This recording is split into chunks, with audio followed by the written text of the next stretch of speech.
नमस्कार, बहुत बहुत आपका स्वागत है आपकी अपनी महफ़िल राइज़ व्लॉग में, जहाँ हम लोग इलाहाबाद आरओ के लिए पिछले साल में आए हुए सवालों का रिवीज़न कर रहे हैं बेसिकली।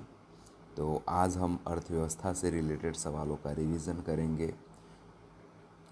तो इसका पहला जो चैप्टर है national income and it's measurement, यानी राष्ट्रीय आय और इसका मापन। तो पहला सवाल है, किसी भी देश का जीवन स्तर निम्नलिखित तथ्य से दर्शाया जाता है। तो वो दर्शाया जाता है प्रति व्यक्ति अनुपात से, कि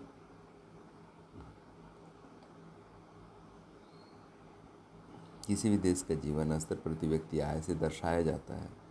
राष्ट्रीय आय देश की कुल जनसंख्या से भाग देने पर प्राप्त होती है। अब जैसे नेशनल इनकम आपको निकालना है, तो जैसे मान लीजिए किसी राष्ट्रीय में देश की कुल जनसंख्या से भाग देने पर प्रति व्यक्ति, अच्छा, कुल आय मान लीजिए कि ये देश की कुल आय है, और उसे प्रति जनसंख्या से, यदि जनसंख्या से आप भाग दोगी तो वो जो निकल के आएगा वो प्रति व्यक्ति आय ही निकल के आएगा। कि जैसे मान लीजिए 10 रुपये हो और 5 लोगों में बांटना हो, तो 5 लोगों से भाग देते हैं 10 रुपये में, तो ये होगा कि प्रति व्यक्ति 2-2 रुपये आ गया। तो कुछ वही हिसाब किताब यहाँ भी चलता है, यही वो बात है।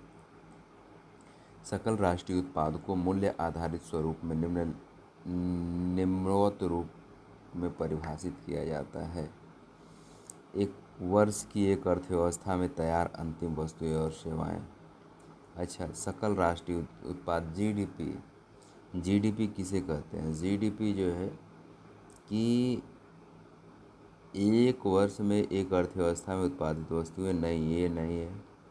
एक वर्ष की अर्थव्यवस्था और सेवाएं भी नहीं है। एक वर्ष की कह रहा है, एक वर्ष में एक अर्थव्यवस्था में तैयार अंतिम वस्तुएं और सेवाएं, नहीं, ऐसा कुछ मान लो एक वस्तु में से, ठीक है, लेकिन उसकी फिजिकल बाउंड्री होती है। जैसे ये देश है ना, ये देश की इस सीमा के अंदर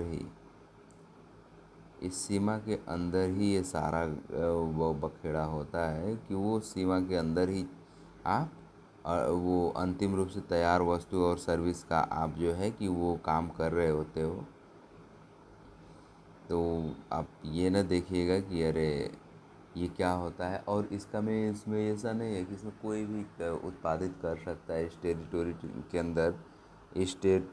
के अंदर मतलब नहीं रखता है कि वो इंडियन है, विदेशी है, पाकिस्तानी है। जो भी कमा रहा है, जो भी सर्विस दे रहा है, उसके पैसे का हम जीडीपी में काउंट करते हैं, ठीक है। और वही जीडीपी जब जीएनपी हो जाएगा, जीएनपी ग्रॉस नेशनल प्रोडक्ट हो जाता है कब? जब जैसे जो विदेशी है वो अब पैसा अपने देश लेके चला जाता है, और हम जो हमारे जो लोग विदेशों में काम कर रहे हैं उनका पैसा हम अपने में जोड़ लेते हैं, तो ग्रॉस नेशनल प्रोडक्ट हो जाता है। निम्नलिखित क्रमांक में अवमूल्यन किसके समकक्ष बनाता है? अवमूल्यन, डिप्रिसिएशन, मतलब आपने पैसे का ही रेट घटा दिया, अरे नहीं, ये डिप्रिसिएशन लिखा, ये मदरचोद। डिप्रिसिएशन इक्वल टू अवमूल्यन, उसको नहीं, उसको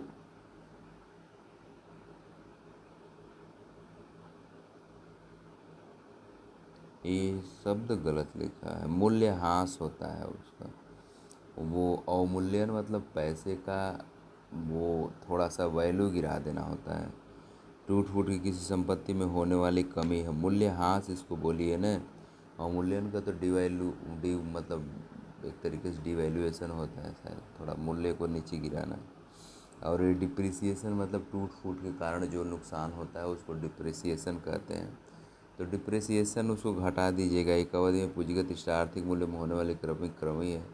जीएनपी से शुद्ध एनएनपी को घटाकर मूल्यह्रास प्राप्त किया जाता है। या फिर जीएनपी से आप जो है जीएनपी में नहीं, एनएनपी में यदि आप मूल्यह्रास जोड़ देते हो तो वो राष्ट्रीय उत्पाद मिल जाता है। लेकिन ये वो अवमूल्यन लिखा हुआ था, वो उसने शब्द का गलत इस्तेमाल किया था। निम्नलिखित में से कोई एक राष्ट्रीय आय के मापदंड की पद्धति के संदर्भ में असंगत है। तो वो क्या है? निवेश पद्धति। भारत में पहली बार राष्ट्रीय आय का अनुमान किसने लगाया था? तो सबको पता है कि ये दादा भाई नौरोजी ने लगाया था। निम्नलिखित में से कौन भारत के सकल घरेलू उत्पाद के विभिन्न स्रोतों के योगदान का घटते हुए क्रम का सही अनुक्रम है? तो सबसे ज़्यादा सर्विस इंडस्ट्री है, फिर उसके बाद से फिर पहले सर्विस है, फिर इंडस्ट्री है, फिर कृषि है। कृषि देखने में लगता है बहुत ज़्यादा है, लेकिन जीडीपी में उसका योगदान उतना नहीं है। सकल घरेलू अर्थव्यवस्था की सबसे ज़्यादा सर्विस सेक्टर का है, फिर इंडस्ट्री का है, फिर एग्रीकल्चर का। किसी देश की राष्ट्रीय आय क्या होती है? किसी देश की राष्ट्रीय वो कारक आय का कुल योग होता है। निम्नलिखित में से कौन राष्ट्रीय आय के बराबर होता है? Net national product at factor cost. निम्नलिखित में से कौन राष्ट्रीय आय के बराबर होता है? तो net national product at factor cost होता है।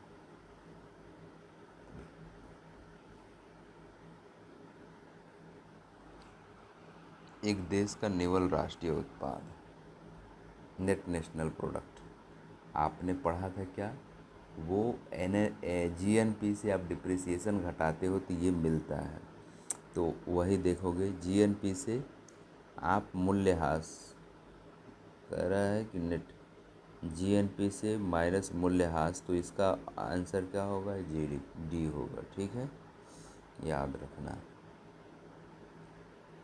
एक देश के प्रति व्यक्ति आय ज्ञात की जाती है। तो एक देश की प्रति व्यक्ति आय की राष्ट्रीय आय और जनसंख्या में हमने ऊपर देखा था कि कुल इनकम में हम जनसंख्या से भाग देते हैं तो प्रति व्यक्ति आय मिल जाती है। ये वही बात है और आप लोग इसको याद रखना। भारत में राष्ट्रीय आय का प्रमुख स्रोत क्या है? तो आप सभी को पता है, सर्विस सेक्टर है। देश की आर्थिक वृद्धि का सबसे उपयुक्त माप क्या है? देश की आर्थिक वृद्धि का सबसे उपयुक्त माप प्रति व्यक्ति वास्तविक आय है।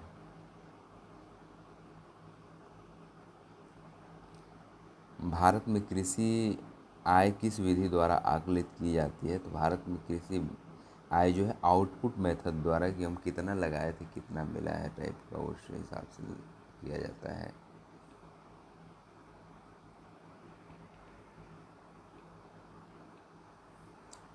जीडीपी एट फैक्टर कास्ट क्या है?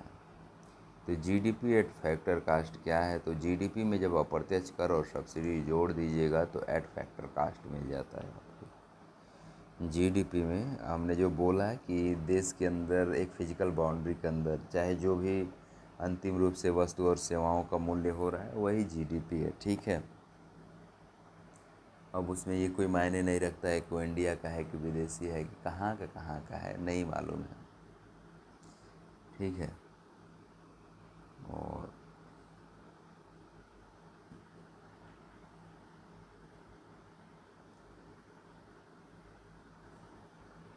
और उसमें यदि आप अप्रत्यक्ष कर और इससे सब्सिडी जोड़ देते हो तो फैक्टर ऑफ कास्ट मिल जाती है आपको। प्रति व्यक्ति आय का मान पाने के लिए, प्रति व्यक्ति आय का मान पाने के लिए राष्ट्रीय आय को किससे विभाजित करते हैं? देश की कुल जनसंख्या। ये वही बात है, सवाल फिर से रिपीट हो गया।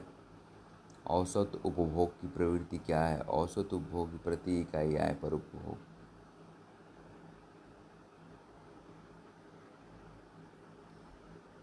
किसी देश के आंतरिक प्रदेश के भीतर उत्पादित सभी तैयार माल और सेवाओं के एक वर्ष में मापे गए भाव को क्या कहते हैं? तो वो जीडीपी कहते हैं, gross domestic product at market price. GDP at factor cost ना मार्केट प्राइस उसे बोलते हैं। निम्न में से कौन सा भारतीय राष्ट्रीय आय का अनुमानित करने की विधि नहीं है? तो आपको पता है, आय विधि है, व्यय विधि है और अतिरिक्त add value added movie, import export नहीं है। भारत के सरकारी कर्मचारियों को देय महंगाई भत्ते को निर्धारित करने हेतु कौन सा आधार दिया जाता है?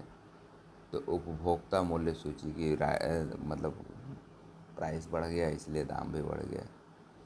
ये था, वो अच्छे खासे सवाल इस चैप्टर से पूछे गए हैं। वह मतलब अच्छे खासे इन द सेंस कि वही जो सवाल है उनको व्यवहारिक रूप दिया गया था। तो आप एक पेज का जो चैप्टर होता है उस पर एक पेज को आप तैयार कर लीजिए तो आपके सवाल हो जाएंगे, और इसे ज़्यादा भागम भाग करने की ज़रूरत नहीं थी उसमें। बेरोजगारी, गरीबी एवं बेरोजगारी, पॉवर्टी एंड अनएम्प्लॉयमेंट। प्रच्छन्न बेरोजगारी किसे कहते हैं? कहाँ पर किस रूप में पाई जाती है? बेसिकली प्रच्छन्न बेरोजगारी वो ग्रामीण क्षेत्रों में पाई जाती है, और इसी को अदृश्य बेरोजगारी भी कहा जाता है। अदृश्य बेरोजगारी इन द सेंस कि जैसे मान लीजिए खेत में पानी चलाया जा रहा है, तो खेत में पानी एक आदमी भी चला लेता है, लेकिन 3 लोग जाके इधर उधर चला कर रहे हैं उसी में वही सब, तो उसका कोई मतलब नहीं रह जाता है। तो वो वही कह रहे हैं कि अब मान लीजिए कोई दुकान है, उस पर एक मालिक बैठा हुआ है, पता चलता है उस पर आंटी जी भी आके बैठ गई हैं, अंकल जी भी आके बैठ गए हैं, तो वो आंटी जी और अंकल जी का अपने मार्केट में कोई उनकी यदि जिनकी दुकान है उनको छोड़ दिया जाए तो उनके अलावा उनके मान लीजिए सिर्फ अंकल जी दुकान चला रहे हैं, तो आंटी जी वहाँ पर कि जाके वो क्या ही करेंगी, बस बैठी हुई हैं, लेकिन वो गिनती हैं कि हम भी तो यहाँ आते हैं डेली।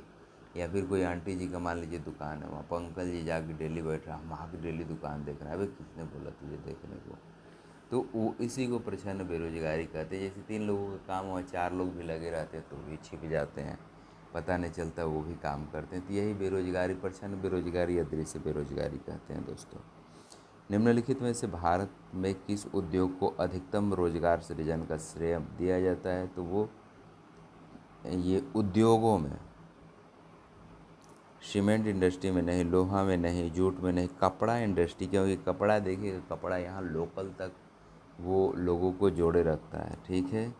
ये इसके रेशे उत्पादन से लेके हर जगह तक। भारत का वो कौन सा राज्य है जहाँ शिक्षित बेरोजगारों की संख्या सर्वाधिक है? तो वो है केरला। भाई सबसे ज़्यादा पढ़े लिखे वही हैं, तो सबसे ज़्यादा पढ़े लिखे बेरोजगार भी वहीं होंगे। शहरीकरण का मुख्य कारण क्या है? शहरीकरण का शहरीकरण, अच्छा, मेन कारण अर्बनाइजेशन के क्या है? तो क्षेत्रों में उच्च स्तर की जीवन शैली, ग्रामीण क्षेत्रों में नहीं, शैक्षिक संस्थान और रोजगार संस्थानों की उपलब्धता, ये कुछ हल्का फुल्का लग सा रहा है। शहरी क्षेत्रों में अच्छे गुणों वाले खाद्य की उपलब्धता, खाद्य की उपलब्धता कुछ नहीं होता। शहरी क्षेत्रों में कम कार्यभार और सस्ती वस्तुओं की उपलब्धता, ये दोनों गलत है। यानी मतलब थोड़ा थोड़ा जो है कि ऑप्शन बी सही आ रहा है कि शैक्षणिक संस्थान और रोजगार संस्थानों की उपलब्धता शहरीकरण का मुख्य कारण है। शहरीकरण के बढ़ने का एक मुख्य कारण बेरोजगारी है। शहरों में आने वाले लोग अधिक जनसंख्या में नौकरी की तलाश में आते, न कि बेहतर नौकरी पाने के चक्कर में। भारत के किस राज्य में गरीबी रेखा से नीचे रहने वाले लोगों के प्रतिशत सर्वाधिक है? तो आपको सबसे पता है बिहार है, फिर यूपी भी अच्छा खासा है, क्योंकि भाई देखा शिक्षा जहाँ है वहाँ ये सब है। इनमें से कौन सी गरीबी से प्रेरित प्रवासन के नकारात्मक सिंड्रोम बल है? इसमें से कौन सी गरीबी से प्रेरित प्रवासन के नकारात्मक सिंड्रोम बल है? अच्छा, फैक्टर मान लीजिए, इंड्यूस्ड फैक्टर फोर्स है। तो ग्लोबलाइजेशन में भी लोग इधर उधर, G L P L P G, liberalisation, globalisation, liberalisation, privatisation and globalisation.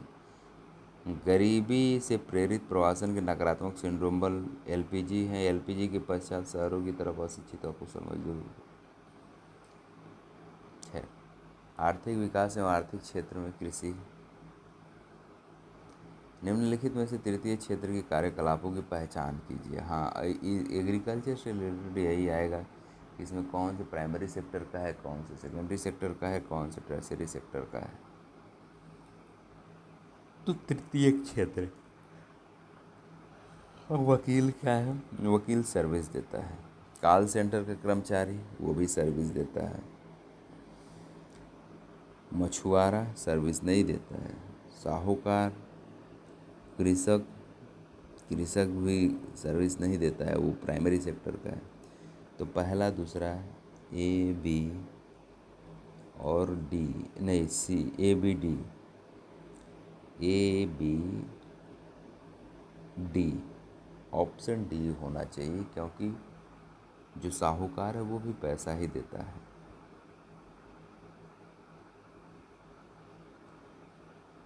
कर तृतीय उद्योग क्षेत्र में अधिकांश लोग काम करने आते होते हैं।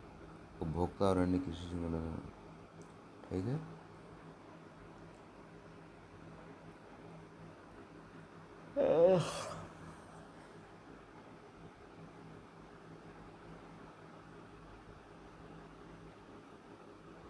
निम्नलिखित से कौन सा क्षेत्र भारतीय अर्थव्यवस्था में सर्वाधिक श्रम साध्य क्षेत्र है?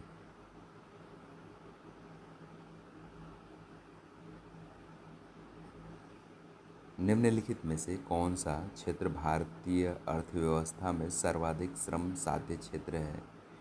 तो जाहिर सी बात है, वो भले तीसरे नंबर पर योगदान है कृषि का, लेकिन बेरोजगारों को तो काफ़ी काम देता है।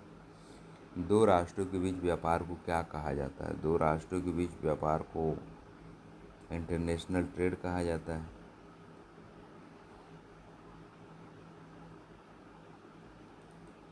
राज्य और व्यक्ति अथवा व्यक्ति और समूहों द्वारा प्रचलित और उनके स्वामित्व वाले उद्योग प्रकार की पहचान करें। क्या? संयुक्त क्षेत्र उद्योग।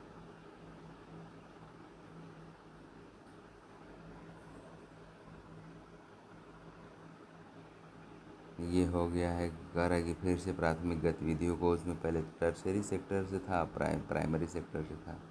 तो आप देखिए, मछली मारना प्राइमरी सेक्टर से है, बुनाई करना ये भी प्राइमरी सेक्टर का ही है, एग्रीकल्चर, खनन, ई छोड़ दे तो, लेकिन इसमें से तीन ही चुनना है।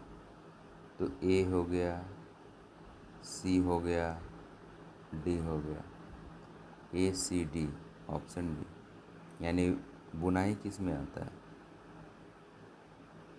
अच्छा, बुनाई जो है द्वितीय की इंडस्ट्री में आता है।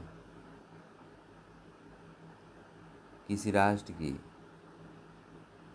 अर्थव्यवस्था की प्राथमिक गतिविधियों के अंतर्गत उन समस्त गतिविधियों को शामिल किया जो सीधे प्राकृतिक संसाधनों पर निर्भर करती हैं। अच्छा, अगला सवाल। किसी राष्ट्र की वितरित संरचना का अर्थ वितरण विभाजन है जो किस पर आधारित होता है? तो भूस्वामित्व पर। किसी राष्ट्र की वितरित संरचना और आर्थिक संरचना का अर्थ वितरण विभाजन है जो मुख्य रूप से किस पर निर्भर करता है? भूस्वामित्व, उत्पादन के साधनों का स्वामित्व, आय का वितरण, व्यवसाय का रोजगार।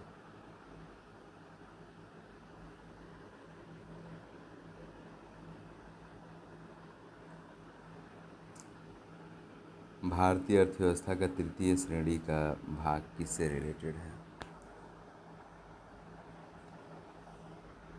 परिवहन से।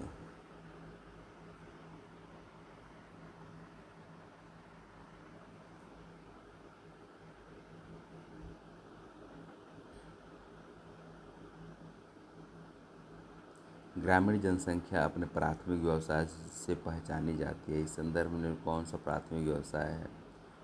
तो फिर से वही बात हो गया, तो एग्रीकल्चर है।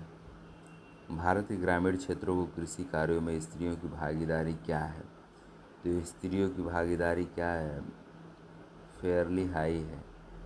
ठीक ठाक मात्रा में स्त्री काम करती हैं खेतों में। निम्न में से किसने भारतीय कृषि को 60 सूक्ष्म क्षेत्रों में, 13 मध्य क्षेत्रों और 6 बड़े क्षेत्रों में वर्गीकृत किया था? तो ये पी सेन गुप्ता ने किया था। निम्न में से कौन से आर्थिक प्रभार के उदाहरण नहीं है? तो वो कोल माइनिंग, कोयला खदान है।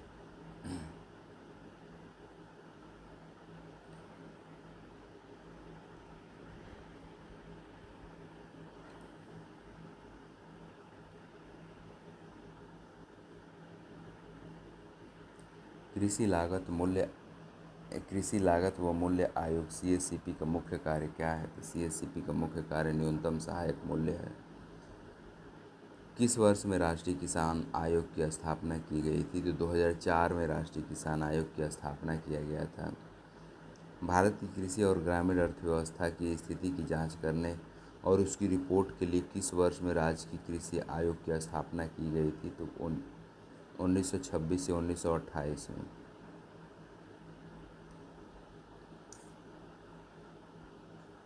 राष्ट्रीय कृषि नीति सन 2000 ने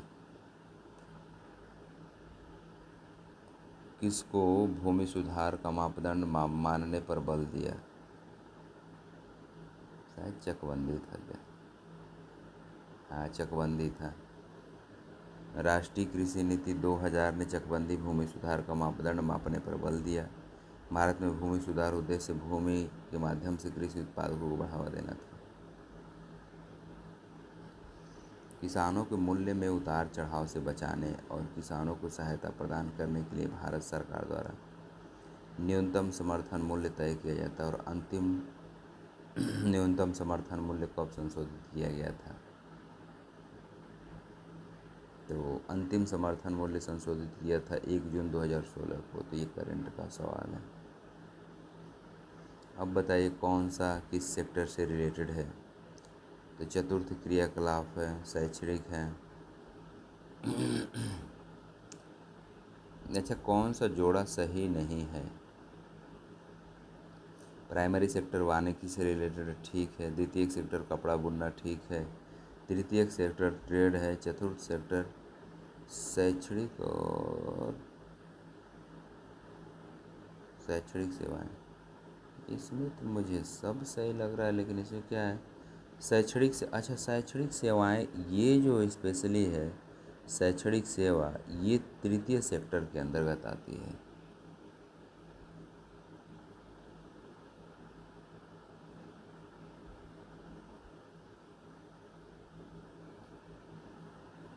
भारतीय कृषि में से निम्नलिखित कौन सा एक संस्थागत सुधार है? तो यह है सहकारी खेती है। यही इसका उत्तर होना चाहिए। यही उत्तर है। आगे के देख लेते हैं। रासायनिक उर्वरक नहीं है। साख की सुविधा का प्रावधान, ये भी नहीं है। सिंचाई सुविधाओं का विकास, ये भी नहीं है। अब टैक्स के बारे में हम देख लेते हैं। इस इकोनॉमिक्स से ठीक ठाक सवाल पूछे जाते हैं इसमें। निम्नलिखित में से कौन सा एक केंद्र सरकार के लिए राजस्व का स्रोत नहीं है? तो वो क्या है? स्टाम्प पंजीकरण पर, tax on stamp registration. Mode VAT का संबंध किससे है? मोड वैट का संबंध उत्पाद शुल्क से है।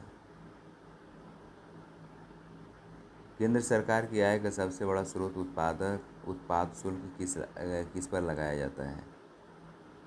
देश के अंदर वस्तुओं के उत्पादन पर।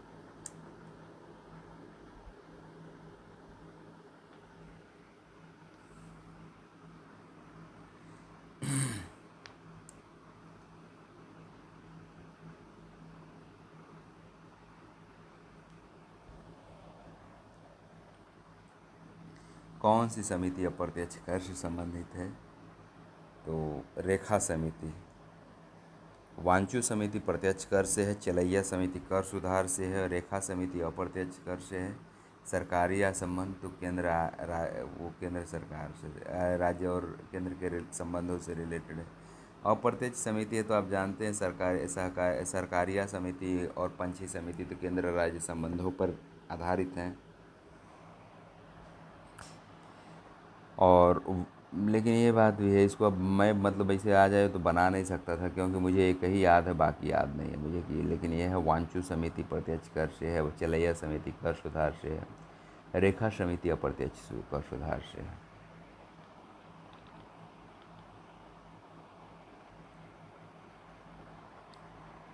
वैट वैल्यू एडेड टैक्स जिसको बोलते हैं, कि सबसे पहले किस राज्य में लागू किया गया?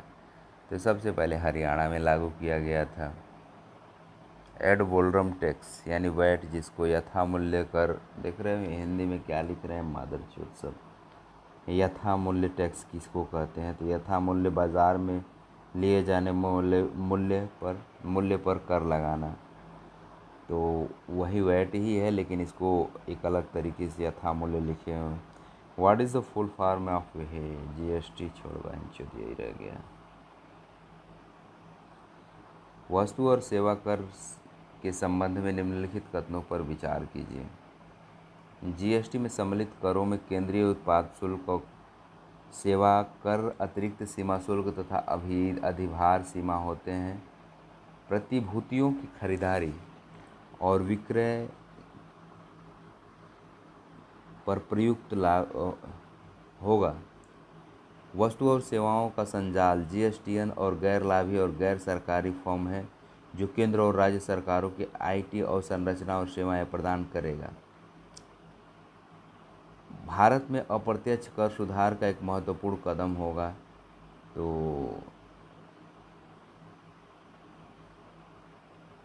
GST would be the significant step in reform in India, taxation in India.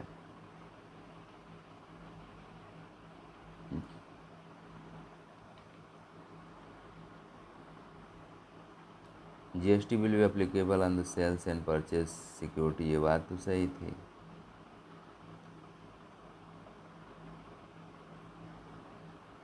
अतिरिक्त शुल्क नहीं शामिल होता है, ये गलत है। वस्तु और सेवा कर जंजाल गैर लाभी गैर सरकारी फर्म है जो केंद्र और राज्य सरकार के आईटी संरचना को नहीं, ये GST goods and service tax है, ये भी नहीं है। तो दो और का भारत में अप्रत्यक्ष कर सुधार का एक महत्वपूर्ण कदम होगा, तो 2 और 4 ऑप्शन सही है। तो 2 और 4 में तो यही डी ऑप्शन आ रहा है, लेकिन डी ऑप्शन में जीएसटी में सम्मिलित करों में केंद्रीय उत्पाद शुल्क, सेवा कर, अतिरिक्त सीमा शुल्क, अधिभार सम्मिलित होते हैं, तो वो नहीं होता है। तो इसीलिए ऑप्शन हम सिर्फ 2 मार के जाएंगे।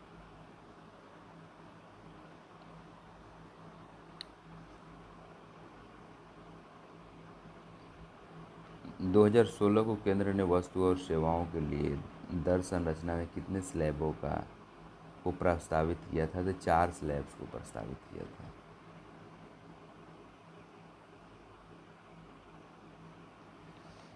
भारत में कृषिगत आय पर कर लगाने का अधिकार है राज्य सरकार में।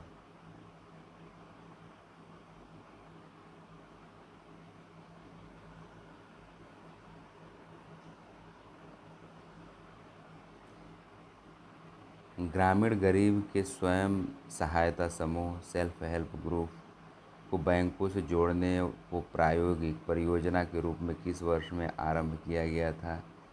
तो बी 1992 में। हर तरह से आपके साथ किस बैंक का प्रचार वाक्य है? अच्छा, with you all the way. इन चूतियों ने इसके हिंदी रूपांतरण भी कर दिया है। ये किस, तो ये भारतीय स्टेट बैंक का स्लोगन है।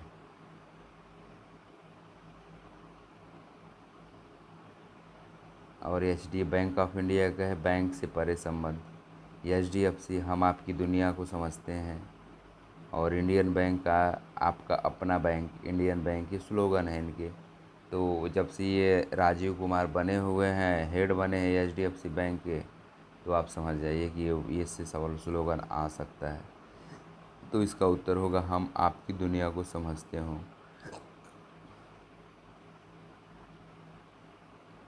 मुंबई स्थित मुख्यालय के साथ भारतीय रिजर्व बैंक की स्थापना कब हुई थी? तो 1935 में हुई थी।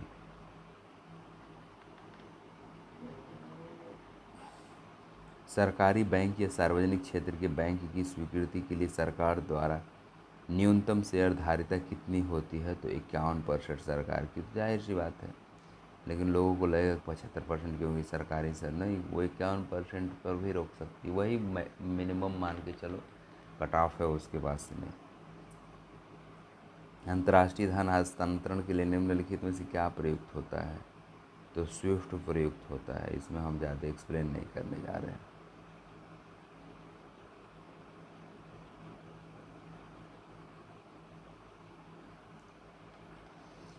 किसानों को ग्रामीण क्षेत्रों में ऋण देने का सबसे प्रमुख स्रोत क्या है?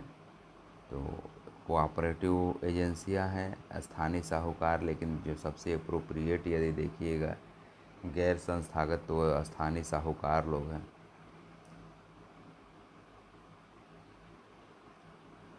नाबार्ड बैंक में निम्नलिखित में से किसे पुनः वित्तीय अनुपलब्ध नहीं करता है? तो डी, आयात निर्यात एक्सपोर्ट बैंक, अनुसूचित व्यावसायिक बैंक, क्षेत्रीय ग्रामीण बैंक, राज्य भूमि विकास बैंक। तो इंपोर्ट एक्सपोर्ट बैंक है जो कि नाबार्ड बैंक किसे पुनः वित्तीय उपलब्ध नहीं करता है? तो नाबार्ड आयात निर्यात बैंक को नहीं करता है। लेकिन ये किसको उपलब्ध कराता है? तो इतना ये लिस्ट दिया गया है: अनुसूचित व्यावसायिक बैंक, क्षेत्रीय ग्रामीण बैंक, राज्य भूमि विकास बैंक, सहकारी राज्य सहकारी बैंक, जिला सहकारी बैंक, लघु वित्त बैंक।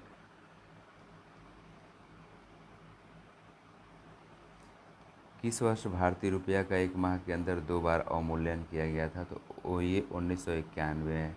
आपने देखा ये रुपये डिवैल्यूएट किया गया था तो 1991 में, मतलब मान लीजिए कि अभी $1 मान लीजिए कि 96-97 रुपया है, तो सरकार आती है कहती है कि नहीं $1 जो है कि अब 110 रुपया होगा, तो 115 रुपया 120 रुपया होगा।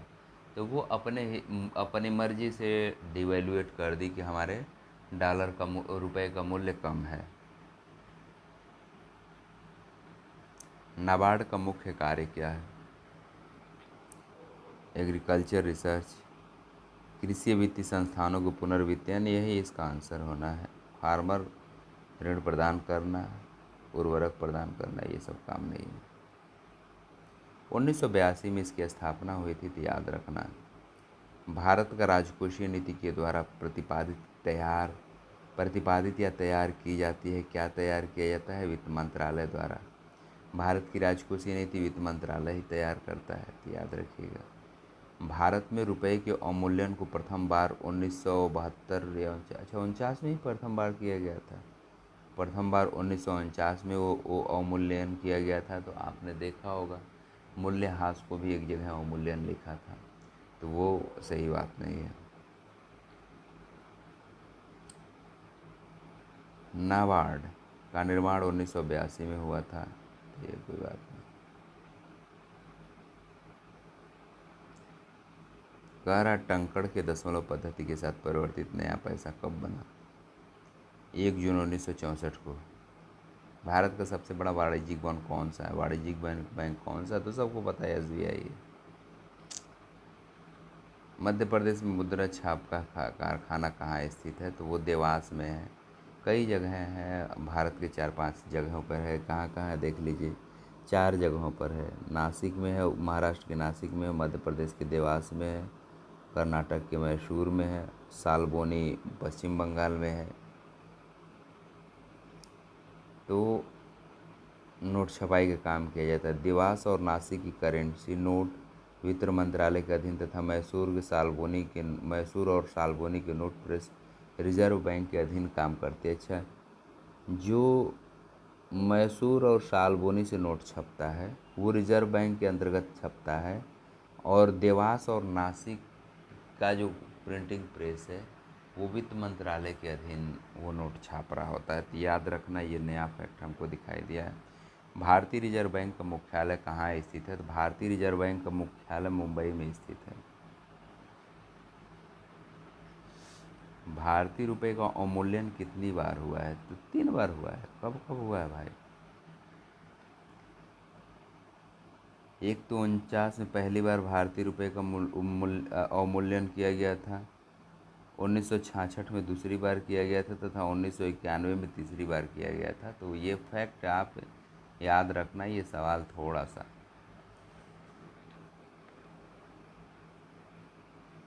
एशियाई विकास बैंक, जिसका भारत एक संस्थापक सदस्य है, मुख्यालय कहाँ पर है? तो इसका मनीला फिलीपींस में है। आवास वित्त कंपनियों का कौन नियंत्रित करता है? तो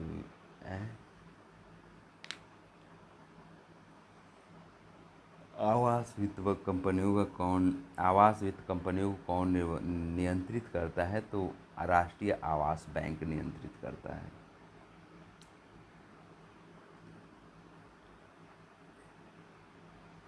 इम्पीरियल बैंक का 1955 में राष्ट्रीयकरण करके नाम रूप में किया गया था। तो इम्पीरियल बैंक को स्टेट बैंक ऑफ इंडिया के तौर पर किया गया था। निम्नलिखित में से कौन सा विकल्प विद्युतीय तरीके से राशि हस्तांतरण करने का तरीका नहीं है? तो वो है क्या, CRR जो है।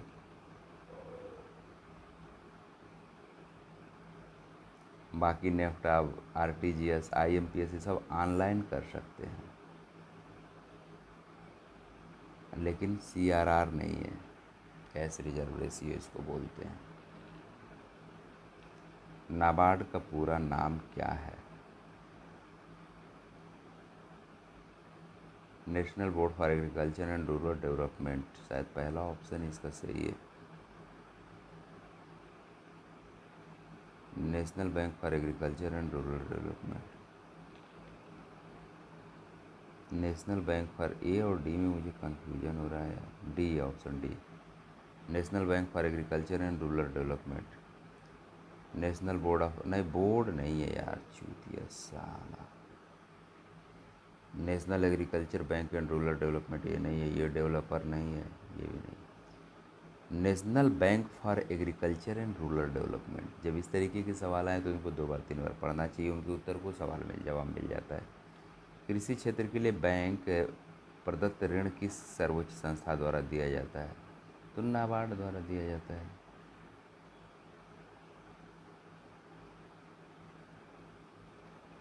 मुझे पता है।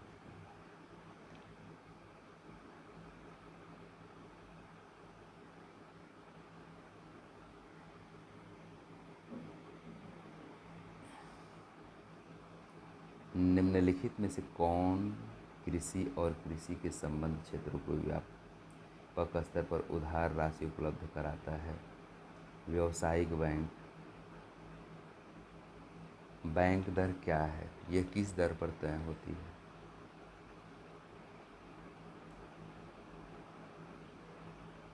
जिस सामान्य दर पर रिजर्व बैंक वाणिज्यिक बैंकों को पैसा उधार देता है वो बैंक दर कहलाता है। नगद मुद्रा क्या है? ये हार्ड करेंसी को नगद मुद्रा कह रहा है कि चल ठीक है। वह मुद्रा जो आसानी से उपलब्ध हो, M1, M2, M3 वाली बात है। क्रेडिट कार्ड का संगठन क्या है? Credit card, India card, master card, SBI card, city bank. निम्न अनुक्रम में कौन एक क्रेडिट कार्ड संगठन है? मास्टर कार्ड एक क्रेडिट कार्ड संगठन है। यह एक पेमेंट नेटवर्किंग गेटवे कंपनी है, ग्राहकों को कार्ड के जरिए कैशलेस पेमेंट को सहायता प्रदान करता है। Master card. 1 रुपये के नोट पर किसके हस्ताक्षर है? तो 1 रुपये के वित्त मंत्रालय के सचिव के हस्ताक्षर होते हैं। नरसिम्हन समिति किससे है? तो बैंकिंग रिफॉर्म क्षेत्रों से है। निम्नलिखित में से कौन सा भारत में मुद्रा और ऋण नियंत्रित करता है? नरसिम्हन समिति का एक बार देख लेते हैं किस, अच्छा 1991 में बनी थी। निम्नलिखित में से कौन भारत में मुद्रा और ऋण नियंत्रित करता है? तो भारत और मुद्रा कौन नियंत्रित करता है? तो रिजर्व बैंक ऑफ इंडिया करता है। निम्नलिखित में से कौन सा संगठन सहकारी क्षेत्रों में सर्वोच्च है और चयनित कृषि उत्पादों और अधिप्राप्ति वितरण, निर्यात और आयात से संबंध रखता है? तो ये है नफेड है।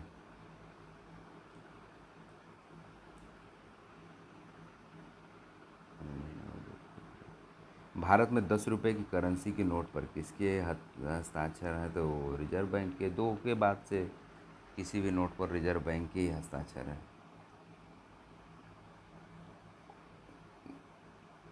कौन सा बैंक कृषि एवं ग्रामीण वित्त की आवश्यकताओं तक सीमित है? नाबार्ड।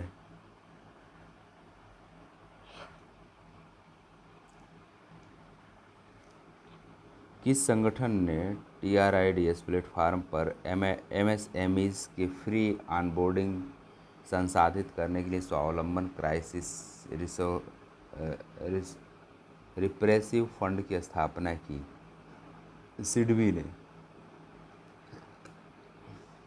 भारत में कागजी मुद्रा जारी करने का पूर्ण अधिकार किसके पास है? तो RBI के पास है। मुद्रास्फीति को किस प्रकार नियंत्रित किया जा सकता है? कर में वृद्धि करके, मूल्यों में कमी करके, मुद्रा आपूर्ति में वृद्धि करके, निर्यात में वृद्धि करके। निर्यात नहीं होगा, मुद्रा आपूर्ति में वृद्धि नहीं होगा, इससे और मुद्रास्फीति बढ़ जाएगी। कर में वृद्धि कर देंगे आप, कर में यदि टैक्स में वृद्धि, इसमें क्या होता है ना कि आप बैंक रेट वगैरह बढ़ा देते हैं, जिससे जो है कि करों में वृद्धि करना उत्पादित सेवाओं को बढ़ाकर घरेलू और बाजार वस्तुओं की आपूर्ति बढ़ाने के लिए किया जाता है। इसलिए ऑप्शन ए और सी सही था, तो इसलिए इसका उत्तर ये दोनों सही था। सरकारी व्यय को कम करते हैं लोग, या कोशिश करते हैं मार्केट से पैसा ही सब उठा लें, ताकि ना पैसा रहेगा ना लोग खरीदारी करेगा। निम्नलिखित में से कौन सा बैंक निजी क्षेत्र का बैंक नहीं है? तो यूको बैंक ये निजी क्षेत्र का बैंक है, ये वो सरकारी बैंक है। किस वर्ष भारतीय रिजर्व बैंक का राष्ट्रीयकरण हुआ था? तो 1935 में। 1949? क्या बात कर रहे हैं, 1 अप्रैल 1900, अच्छा 49 में राष्ट्रीयकरण हुआ था, स्थापना 1935 में हुआ था। यदि आरबीआई नगद आरक्षित अनुपात को कम कर देता है तो क्रेडिट सर्जन पर क्या प्रभाव पड़ेगा? नगद कैश रिजर्व रेशियो, सीआरआर क्या करता है? कम कर देता है, तो क्रेडिट सर्जन क्या होगा? बढ़ जाएगा। यदि आरबीआई नगद आरक्षित अनुपात सीआरआर की दर को कम कर देता है तो क्रेडिट सर्जन बढ़ जाएगा। सीआरआर की दर को कम कर देने से बैंकों के पास अधिक धन होगा, जिससे वे लोग अधिक ऋण दे सकते हैं। इस धन का उपयोग अर्थव्यवस्था में साख सृजन के लिए किया जा सकता है। देश में बैंकों की अपनी कुल जमा राशि का कुल प्रतिशत आरबीआई के पास नकदी रूप में रखना होगा।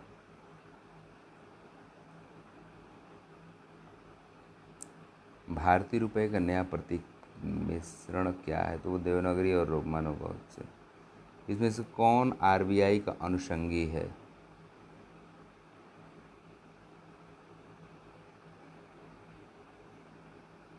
आरबीआई का अनुषंगी है national housing bank. National housing bank RBI का अनुषंगी है। इसकी स्थापना 1988 की हुई थी।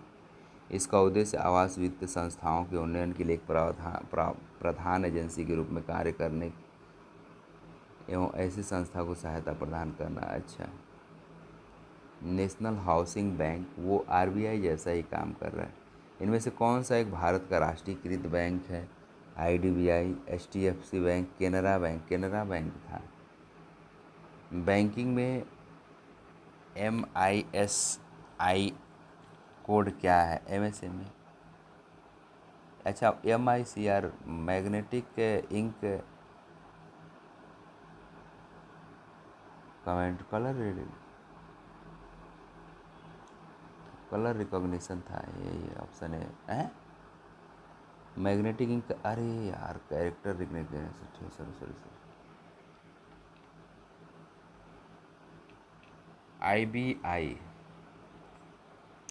आईबीआई की प्रिंटिंग प्रेस इनमें से किस संस्थान पर है? अच्छा, आरबीआई की है। आरबीआई की प्रिंटिंग प्रेस किस संस्थान पर? तो आपने देखा था देवास में है, बाकी चेन्नई बनारस में नहीं था। एक जो है कि बनवासी शायद पश्चिम बंगाल में था, देवास महाराष्ट्र में है, देवास एमपी में है, और नासिक महाराष्ट्र में है, और मैसूर कर्नाटक में है। तो याद रखिएगा। रेपो दर तथा रिवर्स रेपो दर भारतीय रिजर्व बैंक को किस विषय के तहत आते हैं? तो ये आते हैं मात्रात्मक सुधार क्वांटिटेटिव क्रेडिट कंट्रोल यूनिट के तहत आते हैं। एक बार आयात हो जाने के बाद से कितने समय में आधिकारिक डीलर के पास एंट्री बिल जमा हो जाना चाहिए? तो 3 माह के भीतर। गैर वित्तीय कंपनी एनबीएफसी के संदर्भ में निम्नलिखित बैंकों पर विचार कीजिए। 1956। एक गैर बैंकिंग वित्तीय कंपनी है जो अपनी कंपनी अधिनियम 1956 के अंतर्गत पंजीकृत की जाती है।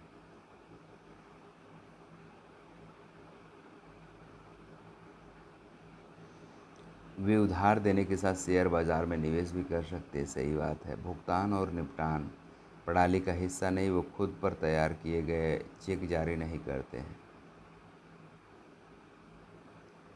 निम्न में से कौन से तीन बैंक वर्ष 1980 में राष्ट्रीयकृत किए जाते हैं? तो corporation bank, Andhra bank, bank new.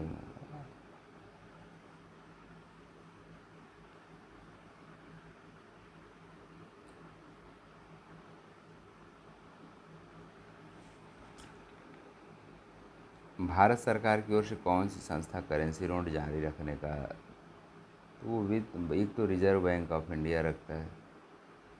इनमें से किस सार्वजनिक क्षेत्र के बैंक के प्रतीक में एक कुत्ते का चित्र शब्द फेथफुल फ्रेंडली अंकित है? तो वो है सिंडिकेट बैंक। यानी इनके सारे बैंकों का लोगो और उनका स्लोगन याद रखना है। भारतीय रुपये का विशिष्ट प्रतीक डिजाइन किसने तैयार किया था? तो डी उदय कुमार ने तैयार किया था।